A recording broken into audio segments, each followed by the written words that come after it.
Hey folks, hope everybody's doing well. So we're going to do things a little bit differently today, in that it's not going to be a whole bunch of jumping to different shots, but rather more of just kind of a free-flowing video, because I wanted to share the story with you on kind of how my gardening journey began and ultimately the path that took to arrive at and then launch Mind and Soil. So I wanted to provide a little bit of background on just what that journey has been over what's now been the last kind of 7 or 8 years, which is wild to think about. So we're gonna dive in, and it's just gonna be a bit of like a free-flowing video here. And so I'd encourage you, before we get started, maybe just like to hit pause right now, grab yourself a little cup of coffee or something like that as well, and then hit play again there, and we'll start diving in. So let's get to it. And so the whole journey for me started way back in 2013. And at this point in time, I didn't have any gardening experience. I hadn't done any gardening in my life whatsoever. And where I actually found myself was in the midst of my first real breakup.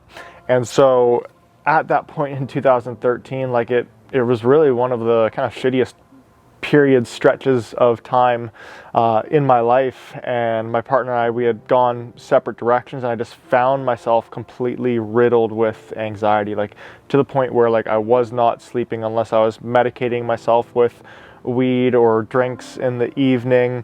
And then at work, it went from being like a really high performer to just blankly staring at the screen, hoping for the days to kind of roll by. And then social situations I just avoided by all means necessary, because my mind was in such a different place. And so there was one moment in there where I decided to go out to White Rock, where my family lives, and spend the weekend with my mom and dad. They knew where I was at, what I was going through, and that it was a really tough time. And so I went out there that weekend, and I just distinctly remember in the evening going to sleep in my bedroom upstairs at their house and having my phone like glued to my hand, whereby I was just like waiting and hoping so desperately for a call, a message, something along those lines, and just tossing and turning the entire night there, before then of course realizing that the sun's starting to rise and I haven't gotten a wink of sleep for the whole evening. And so I pulled myself out of bed, went downstairs to make a coffee, and at some point while I was making that coffee, my mom was standing across the kitchen. She asked, Jordan, how'd you sleep last night? And I said, I didn't sleep at all. And she just kind of paused for a moment, and she was like, why don't we go out to the garden and do a little gardening today? And I, again, hadn't gardened at this point in my life, but I figured, heck, like, why not? Kind of, to be honest, that feeling of like, got nothing else to do, nothing to lose, so let's go for it, who cares? And so we went out there, and we went into this, part of the garden. She said, let's just keep it really simple for today. Let's go ahead and bring some river rock over. Let's bring some soil in, and let's build a little flower bed here. And so I said, sure. We got to it and started, kind of loading the river rocks into the wheelbarrow, setting up a little bit of a retaining wall, and then filling the wheelbarrow up with soil, bringing that over. And it was right in that moment when I had that wheelbarrow full of soil, and I was walking down the path, and I can remember this all like clear as day, that as I was walking down that path to where we were building that flower bed, I just so vividly recall feeling like those clamps of anxiety that I had on my chest and on my neck loosen for the very first time. Not like fully like things are gone, but just like that sense of, I'm not sure if any of you have ever been really anxious, but it's that sense of like not being able to get a deep breath, and then finally like, oh. And that was exactly what I felt while I was walking down that path, where I felt like, oh, I can finally just like have like a little bit of a deep breath, or I felt like myself ever so slightly for the first time in such a long stretch there. And so it's kind of in that moment that I just like realized like, shit, like I don't know what that was, but gardening like it's going to play a role in my life. I don't know what that's going to be, what it's going to look like, but I know that like I am always going to be a gardener. And so, when we think about mind and soil, and what I'm looking to do is introduce that exact feeling, that moment where gardening doesn't become about growing plants and vegetables, but it becomes about being a meditative practice, a mindfulness practice, something to soothe the nervous system. And so that was really when like that very first seed was sown in what has now become Mind and Soil. But then we fast forward to 2016, and that's kind of the next key milestone on the journey. And so in 2016, I had been moved out to Australia with the company that I was working with at that time, Hootsuite, to be one of the first kind of individuals that they relocated out that way to have some of the, blood and culture from HQ out that way as the offices got established. And at this point in time, I was, becoming, I'd say, just more and more sustainable and environmental, and every year I would set some form of an environmental goal. One of them leading into that year was to have no food waste, and in Vancouver that's pretty easy to do because you've got such an amazing composting system, so that you kind of, as long as you're not buying things that you aren't eating, like your meats and cheeses, etc., then a lot of things would end up in the compost. And in Australia, there's no composting system. And so what that meant was that any of the kitchen scraps that I was using in the kitchen, anything along those lines, like rather than those going to a composting facility and back into the land, into the earth, they would just be going to the landfill. You put them into your rubbish bin and they go off to the landfill and then, sit there for who knows however long in some form of a plastic bag. And I was like, this is terrible. Like, this can't be for real. And sure enough, it was. And so I started researching, like, how do I go about composting at home when I'm living in like a 600 square foot little like studio loft apartment. And as I started to go down this path of figuring this out, the like resounding number one way to go about it in a small space like that was worm farming, which is also like not kind of like your entry level way of going about composting. But I was like, whoa, worm farming, this sounds pretty cool. And I was just like at that point getting more and more into gardening, so this seemed like the most logical kind of wild next step to go down, where I was like, one, this is really cool, and two, this is so like, I've never heard of anybody that's a worm farmer before, so I'm like, I'm all in. And so on one of those weekends, I went to the big box store, Bunnings over there, bought my worm farm, and brought that back to like this really like beautiful, charming little apartment that I had in this alleyway called Cat Alley, where the whole alleyway is one huge garden. I'll try to include a couple pictures here. And everybody would just hang out in the garden doing their gardening over the course of the weekend. It was amazing. Anyways, I became the worm farming guy.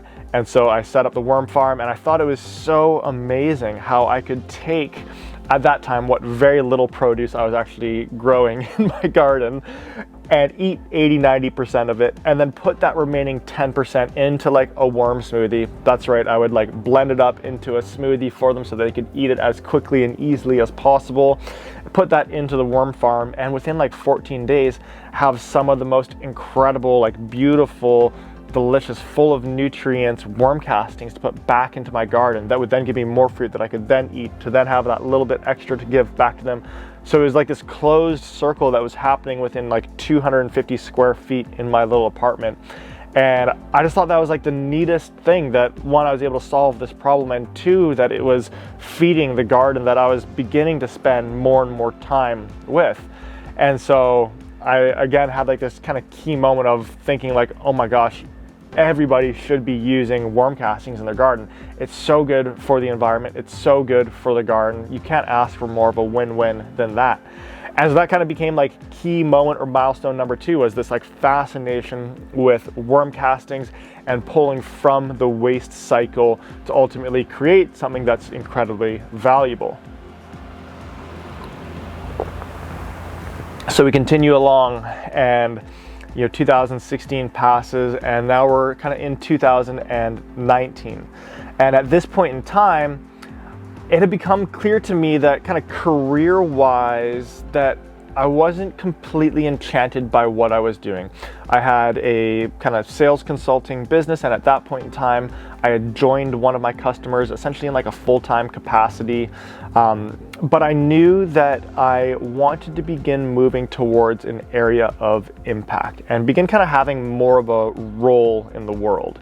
And for me, that was the mental health space. It was an area that just resonated, that I've felt the struggles of, and that I know so many people are having challenges and struggles with, and a lot of the time don't have any avenue to connect with other individuals who might also find themselves in a similar position.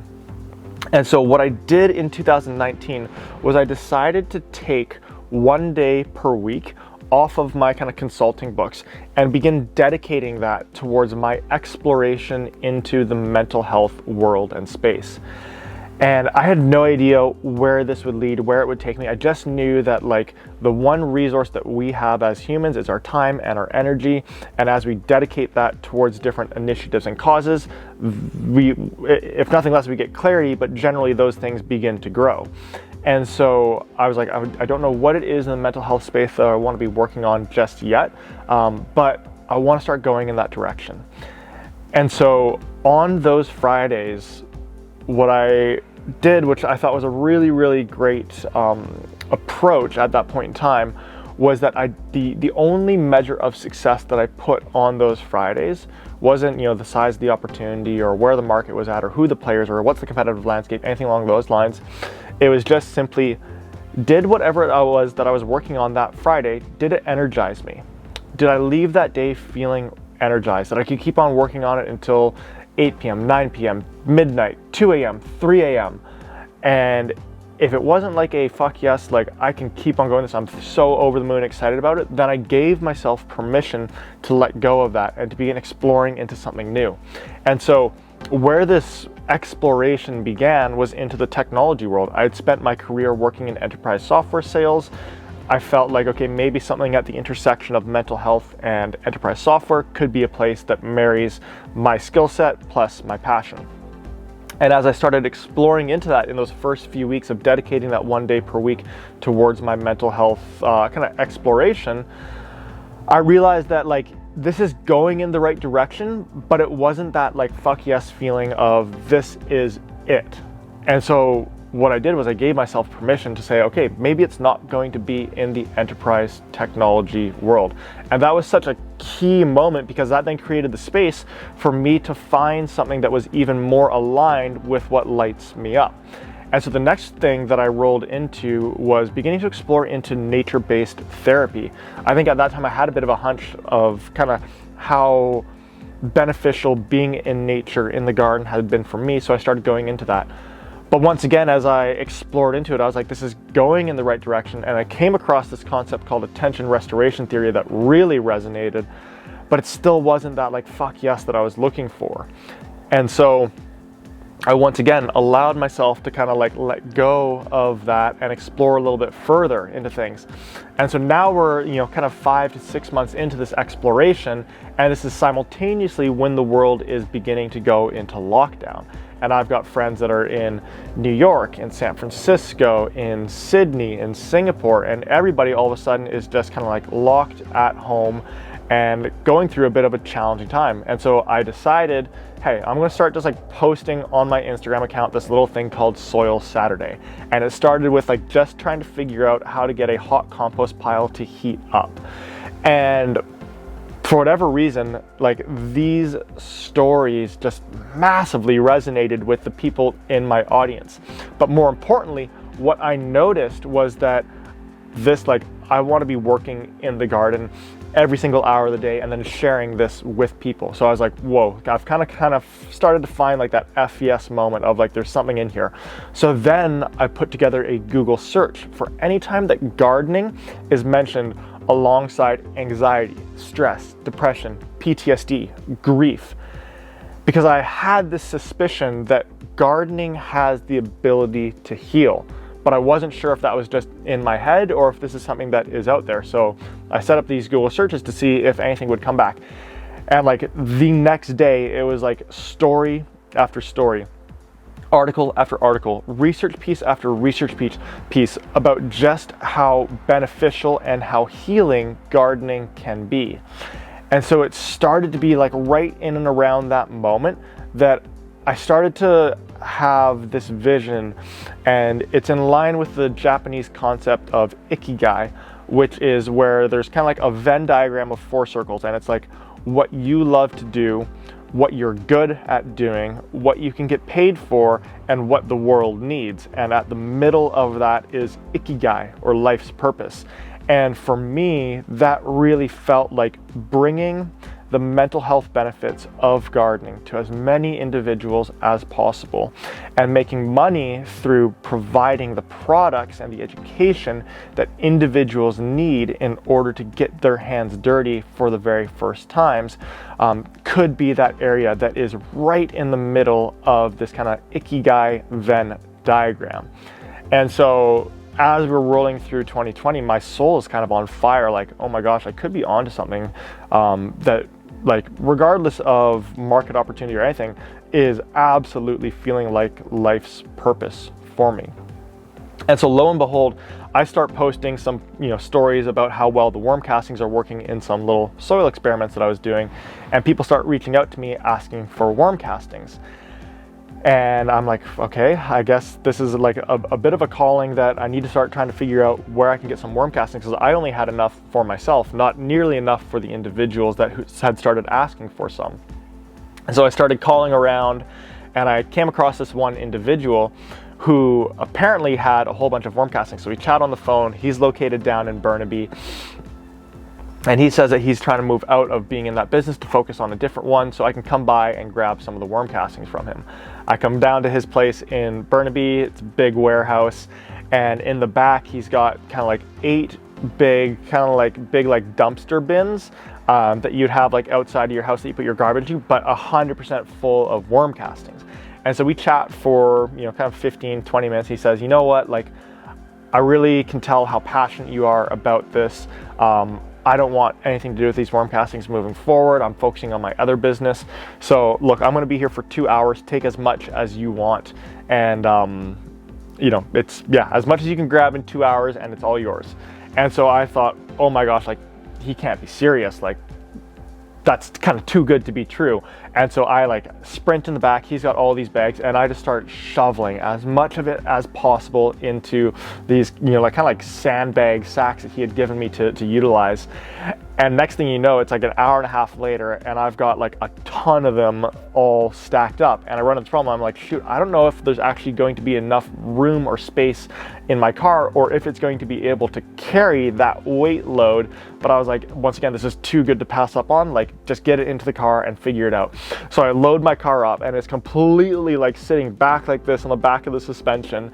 And I'm like, well, here goes nothing. But I was so excited because I finally had now a supply of worm castings and kind of put it to the test.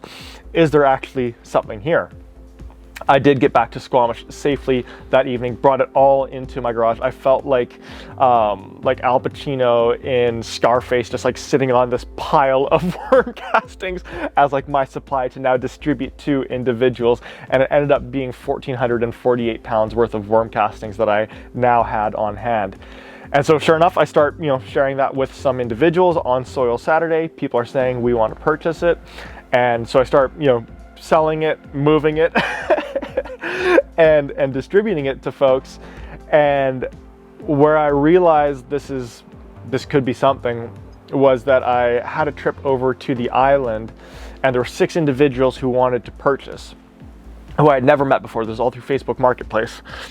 Brought them, delivered their soil to them, and within 5 or 6 weeks, 5 out of those 6 individuals had reached back out to me saying, when are you coming back next to the island? We want to buy more.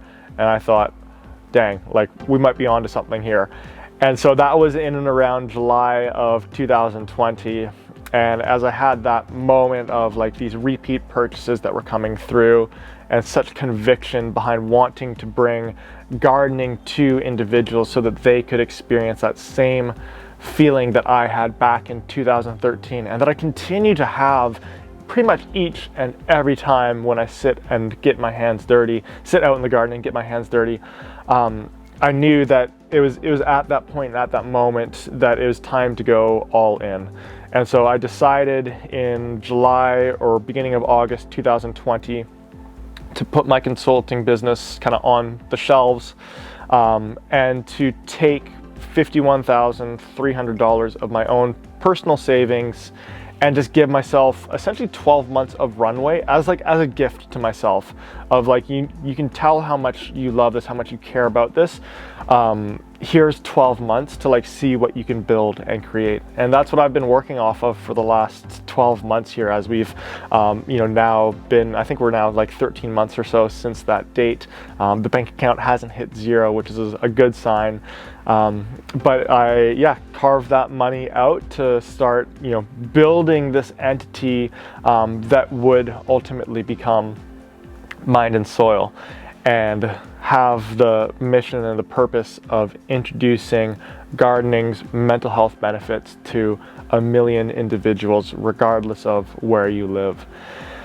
And so that's really the journey from 2013 until now, and where we find ourselves on the journey. And I really wanted to share that with everyone, and in a bit of a kind of longer format, so that individuals could understand a little bit more about what the path and the journey has been for myself, and what some of the factors have been that have gone into my thinking, my thought process on how to arrive at creating Mind and Soil.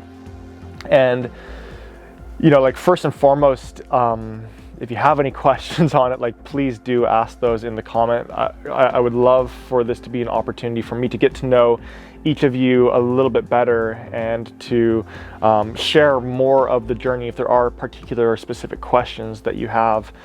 And beyond that, above any of the things I want to do in terms of teaching you how to grow tomatoes or cucumbers or how to make compost, etc., is that I want to help you have that experience, that moment where gardening changes from being I want to grow something to I want to get my hands dirty because I know how calming, how soothing, how peaceful, how restorative it is.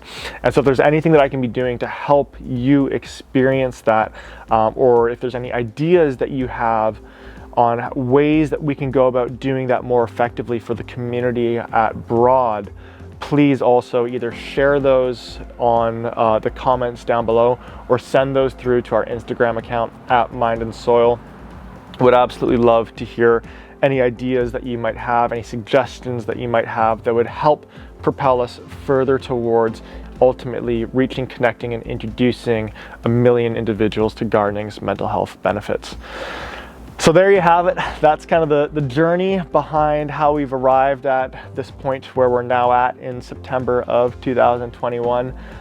Would love to absolutely continue this conversation in the comments. Please do reach out. And can't wait to catch you on the next one. See you then.